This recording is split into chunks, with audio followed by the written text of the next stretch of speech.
Hi, I'm Rita. Welcome back to my YouTube channel, Life Worth Reading. Today I'm going to be talking to you about all the books that I read in September. I think I'm going to go in order of my least favorite to my favorite instead of chronological, just to switch it up a little bit. In the month of September, I read 7 books, including 1 reread. They were all from my physical TBR, and I didn't dislike any of them. So it was a pretty good reading month. And without further ado, let's just get right into the wrap-up. Like I've just said, I didn't dislike any of these books. They're all above a 3-star. So the fact that this is on the bottom doesn't mean that I necessarily didn't love it. It's just an order of preference, you know. So we have at the bottom the little book of hygge. I always say it wrong. Hygge. It's literally here on the cover, pronounced hygge, by Mig Viking, who is a Danish author. And this is a little nonfiction book all about the concept of hygge and how to improve your life, how to follow these rules for this cozy and fulfilling sentiment that is hygge.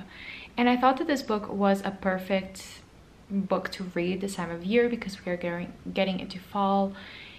The weather is getting a little bit chillier. It's raining most of the time, you know, it's getting darker, but it's also getting cozy. And even though I don't love fall, I feel like I really needed something like this to get me in the mood for it. There's a lot of cute recipes in here and ways to pass the time and how to appreciate these little moments that are what makes our lives interesting and fulfilling, and spending time with family and friends and just enjoying the simple things in life.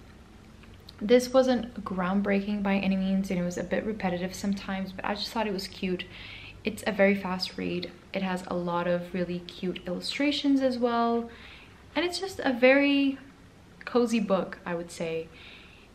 Also, I do believe that this book is mostly, look how cute this is. It is mostly aware of its privilege. I feel like this author does a good job at telling you that you can only be in the state of mind when you are actually privileged enough to live comfortably, like when you are not starving, when you have a house, when you have food to eat, and you know, it's all of those things that not everyone is able to achieve, very much unfortunately. So I feel like this author does acknowledge that yeah, it is, you are entitled to fulfill your basic needs first, and only after that can you move on to something as privileged and as just small as this lifestyle change that you can make.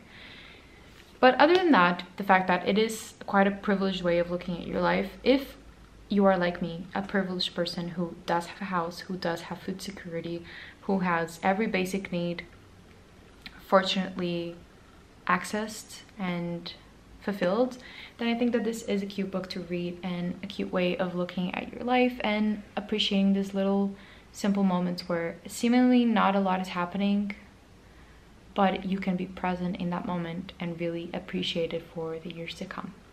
So overall, I thought it was cute. It was like a 3.5. I just had a good time. I'm not sure if I'll ever reread it, but maybe I'll revisit it to do some of the activities or bake or make some of the recipes that this author suggests. Then all of the books that I'm going to talk about next have been featured in my latest vlog, which was my latest TBR Destruction episode video, and where I read the shortest books on my TBR. And within that, I read The Prince and the Dressmaker by Jen Wang. This is a graphic novel that one of my friends let me borrow, I think last year, maybe the year before. Oof, I no longer remember. But I'm happy that I finally read this book. It's about, obviously, a prince and a dressmaker. We have our main character who is a dressmaker. I don't remember if Frances, that's her name. So Frances is a dressmaker, and she is called to the palace in order to be a dressmaker for the royal family, and she doesn't know who she'll be dressing. But later she uncovers that she is making dresses for Prince Sebastian, who is someone who really enjoys cross-dressing, dressing as a woman, and he's very gender fluid in that way. And so the two strike up a friendship where she's making dresses for him in secret. So it's basically about that, and about how people in this time would react if Prince Sebastian were to be honest and straightforward about the fact that he does enjoy cross-dressing, because it's very unlikely for a prince or a future king.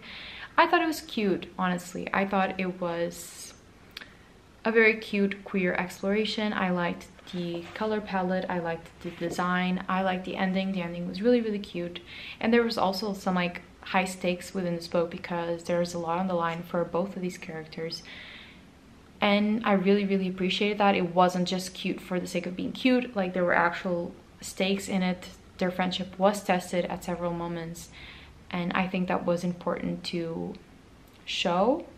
You know, not like I don't need my queer stories to be suffering or something like that, but I also don't like stories that are cute for the sake of being cute. Straight or queer, I don't really care about that, but I just don't like stories that are like, oh, cute for the sake of being cute. So I really like that this also had like some high stakes, where it felt like our characters would not recover certain things that they had, especially the friendship between them.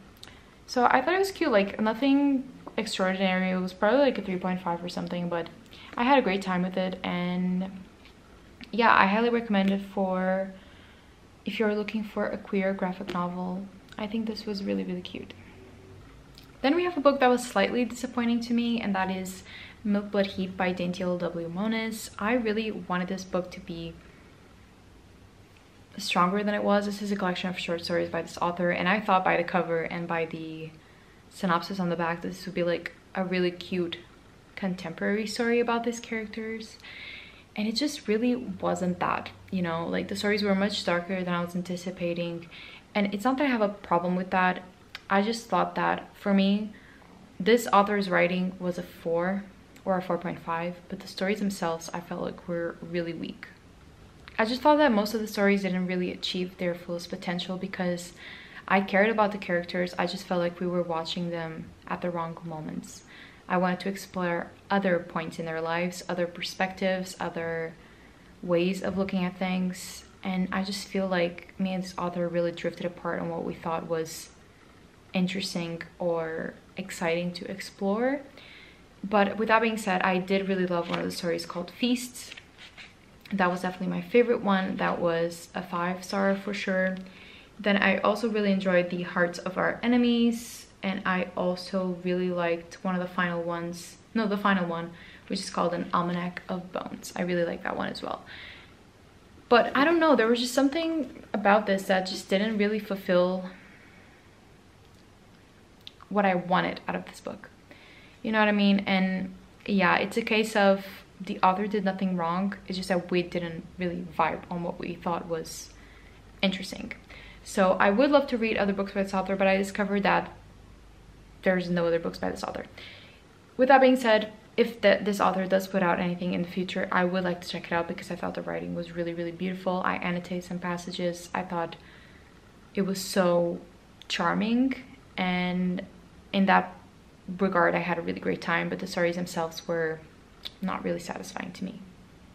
Then for that challenge as well, I read Quinzinzinzili by Regime Sack, which is a book that not a lot of people know. Like on Goodreads, this has few ratings. This was published by my favorite publishing house here in Portugal. They always publish this really often unknown books by authors, and this book is from the 30s by a French author who actually disappeared during the war in a concentration camp, which is a very upsetting ending. And this book is, he was basically like an anarchist, a peaceful anarchist, and this book is a satire about the end of the world. So it was written during the uprising and the Second World War, and in the perspective of this author, in this book the world does end during that war. And so we are in the head of this main character who's called, I think, Charles or something like that, and he is writing in a journal about what happened after this world ends, right? Or so he thinks it ended, because, you know, during this time the communications were not as good as they are now, and so they have no line of contact with other countries or other communities. And so in his head he thinks that he's like one of the only men left on Earth, but we don't actually know if that's true, because they're just not communicating with the rest of the world. But he is left with these children that he was with during the time when the world ended. And I thought it would be like this really melancholic story about how he helped these children through the end of the world, and it was definitely not that at all. This is a satire about how stupid humanity is, and how even though the world ends, it restarts basically the same way. And it's like an exploration of this kids growing up not knowing anything that this main character knows, and just basically reinventing everything that is wrong with humanity. They invent a new language, they invent a new religion, they have superstitions, they murder each other, they invent love and sex, and it's a very interesting exploration. The sentiments that I got were not what I was expecting at all, but I had a great time. And I don't know, this book makes me feel so weird because it is a great observation about humanity and how we act and how silly we are sometimes. But at the same time, it's just so rough to know that this was written during the time where this author thought the world would end, and it was such a depressing time, and he actually went missing in a concentration camp, and no one knows what happened to him. So it's very dark in that sense, that it's not just a look at the past. Like, this was written as he looked at his own future. So it was very dark in that sense, but I did enjoy it. And if you think you might enjoy any of this, then you might want to give it a try if you can. Then I read Fina by Nino Cipri, and I really, really like this book. This is a novella, but I feel like it achieved a lot with the short pages that it has. We have our two main characters. We have Julia, right? No, sorry. We have Ava and Jules, and they are ex-partners. So we have, I think we are seeing this in the perspective of Ava, and Jules is their non-binary ex-partner. And they work together in this fictionalized IKEA, where one day they discover that the store has wormholes and a customer disappears through one of those. And so they have to go find her, the person that went missing in this alternate universes. It's kind of scary sometimes, but it's also really fun, but it's also melancholic, and it's also like an exploration of what it means to be a worker, you know, in a capitalist sense, like giving your life to these stores and this, I'm forgetting the name, like such a basic name, I'm forgetting the name for companies, sorry, and giving your life to these companies who do not care about you and at any point would send you to danger and immediately replace you. But at the same time, we also have like the exploration of why these people broke up and how they are navigating their breakup. And I thought it was really, really interesting. I had a great time with this. I give it a 4-star. I thought it was really strong, and it just had all the right feeling to it. Like in terms of the comedy, the horror, the explorations of love and relationships. I thought it was all very well balanced, and I really, really enjoyed reading this one. And finally, onto my 5-star reads. I honestly can't tell you which one I love more. They are both so different, and I think that I'm going to start with Royal Assassin by Robin Hobb. I read this book on my Kindle. You can see that it's brand new. I did not have the courage to bring this with me anywhere I went, so I actually ended up reading it on my Kindle. But I really, really love this book. I'm loving this trilogy so much. I feel like Robin Hobb has such a comforting writing style, and I always want to come back to this world, even when horrible things are happening. I just want to be back in this world with these characters that I love so much. But this is the Farseer trilogy, and this is about our main character Fitz, who is the bastard's son. Right? No, he's a bastard. So he's the son of one of the princes, and he's raised to be an assassin apprentice. And it's just everything that unfollows from there. This is the second book, so obviously I can't tell you a lot about this, but I love this character so much. It is a daunting series to start. I was very nervous going into it, but it's so compulsively readable. It's so nice to read. It doesn't feel complicated at all, and I feel like Robin Hobb does such amazing character work and character relationships, and I just really care about everything that happens in this book. Even when nothing is happening, I care, and I just really want to read this book. And I'm currently reading the final one, and I can't stop reading that either. So this is just a 5-star. I preferred this over the first one, and I'm just in love with this series, honestly. having a great time. And finally, we have my reread of the month, which is The Glass Castle by Jeanette Walls. This is the first time that I'm reading this book physically. The last time I read it on script, like 5 or 6 years ago, and I just finally bought a physical copy to annotate, which I did a lot. And I really, really love this book. This is a memoir following Jeanette Walls' childhood in the 60s in different states in America, and the way that her parents neglected her and her siblings. And it's just such a crazy ride. They are so neglected, and sometimes in really obvious ways, like going hungry, not having clothes, not having any money, not having an education, because sometimes they just didn't go to school because their parents didn't really want to fit in with the community, and they were like running from the government, so they couldn't really enroll their kids in school. Like, those are really basic neglects, but at the same time, just their personality wise, they were such strange people that were not meant to be parents at all. And it's so conflicting because you're reading from the perspective of this child, Jeanette, our author, who is so angry but also loves her parents so much and has forgiven so much that they have done over the years when she was a child. And it's just crazy to me that this actually happened to people, or it happens to people. And I love this book so much, but it's really not an easy read.